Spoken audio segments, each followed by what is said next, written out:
दोस्तों आज की इस वीडियो में बात करते हैं मिष्ठान फूड स्टॉक के ऊपर। इस स्टॉक में लगभग 1.24% की कल तेजी देखने को मिली और स्टॉक ने क्लोजिंग ₹13.08 पे स्टॉक पूरे दिन कंसोलिडेट करता रहा। उसके बाद अचानक ही फॉलिंग देखने को मिली। ठीक है, उसके बाद स्टॉक ने फिर जंप किया, फिर कंसोलिडेट, फिर गिरावट और फिर कंसोलिडेट जोन में। ठीक है, स्टॉक में जो फॉलिंग आई, प्रॉफिट बुकिंग हुई, उसके बाद स्टॉक में तेजी आई और बड़ी तेजी क्यों नहीं बनी, इन सब के ऊपर बात करेंगे। लेकिन उससे पहले यदि आप E22 मार्केट चैनल पर नए हैं तो E22 मार्केट चैनल को प्लीज़ सब्सक्राइब करिए और वीडियो को लाइक करिए। चलो बात करते हैं कंपनी ने जो Q2 के नंबर प्रेजेंट किए हैं उसके ऊपर, क्योंकि कंपनी ने जो Q2 के नंबर प्रेजेंट किए धमाकेदार किए हैं, उसके बाद भी स्टॉक में कोई बड़ी तेजी देखने को नहीं मिली। कंपनी ने जो नंबर प्रेजेंट किए वो ₹इज लाख में दिए गए। इस बार जो प्रिंटिंग है ना वो थोड़ी वीक है, ठीक तरह से छपाई नहीं हुई है। चलो कोई नहीं, कंपनी के जो नंबर है ना कंसोलिडेट, आप उन पे बात करते हैं। कंसोलिडेट नंबर कंपनी ने किस प्रकार के प्रेजेंट किए हैं। इस बार जो कंपनी का रेवेन्यू रहा वो 31,839 लाख का रहा। ठीक है, और जो पिछले क्वार्टर था वो 29,394 लाख का था। तो यानी कि क्वार्टरली वाइज देखें तो जंप है कहीं ना कहीं। टोटल रेवेन्यू कंपनी का हुआ है, अदर इनकम वगैरह मिला के पिछली बार का देखते तो पिछली बार का जो था Q1 का 29,395 और इस बार 31,839, यानी कि क्वार्टर वाइज रेवेन्यू में जंप देखने को मिला है। ठीक है, उसके बाद जो प्रॉफिट हुआ है, टोटल एक्सपेंस कंपनी का यदि निकाल देते हैं तो टोटल जो प्रॉफिट हुआ है तो कंपनी का किस प्रकार का हुआ है। जो पिछले क्वार्टर कंपनी को हुआ था जो 69 करोड़ के लगभग, यानी कि 6,891 लाख का देखने को मिला था। ठीक है, और इस बार मिला है 8,742 लाख का, यानी कि यूं कहें कि लगभग 88 करोड़ के समथिंग, यानी कि कंपनी ने प्रॉफिट किया है। यानी कि जो क्वार्टर वाइज देखते हैं तो इसमें जंप आया है। बट जो अब इसके ऊपर बात करें, जो तेजी नहीं बनी, इसके बाद फॉलिंग आई, उसके क्या कारण थे।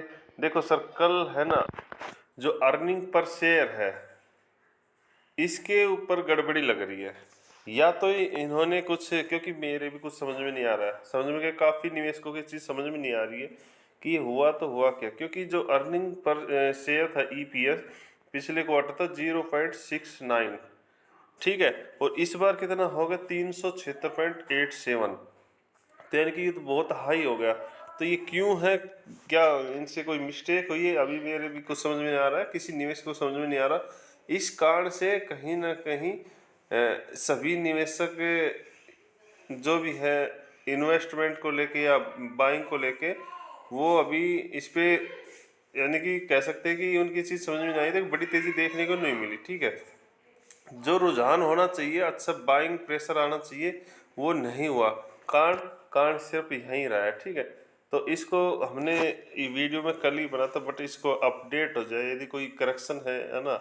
और तो कंपनी के अभी ये कुछ अपडेट नहीं है, जैसी इसकी अपडेट आएगी तो हम आपको अपडेट करेंगे।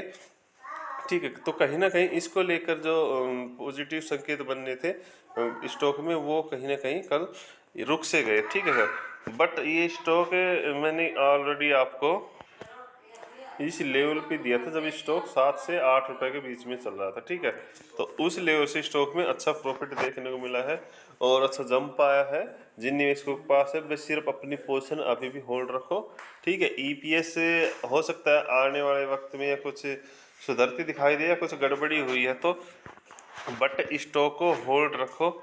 ठीक है, क्योंकि इस लेवल से इस स्टॉक में अपने निवेशकों को भाई काफ़ी बड़ा रिटर्न दिया है इस कंपनी ने।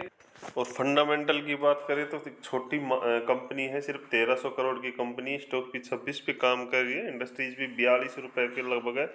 कंपनी का रिजर्व अभी कंपनी ने शायद अपडेट नहीं हुआ है, 34 करोड़ का कंपनी के ऊपर डेप्ट है, 80 करोड़ की कंपनी को टोटल एसेट है।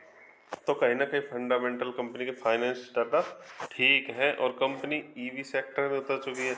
और मैंने पिछली बार बताया था ये जो जंप आ रहा है ना इथेनॉल की वजह से आ रहा है। जो 2021 में गुजरात सरकार के साथ कंपनी ने MOU साइन किया था इथेनॉल को लेकर, तो इथेनॉल का जो प्रोडक्शन है उन्होंने स्टार्ट कर चुकी है कंपनी। ठीक है, और कंपनी भाई फूड सेक्टर में साथ में EV सेक्टर में उतर रही है, तो फ्यूचर कंपनी का ब्राइट है।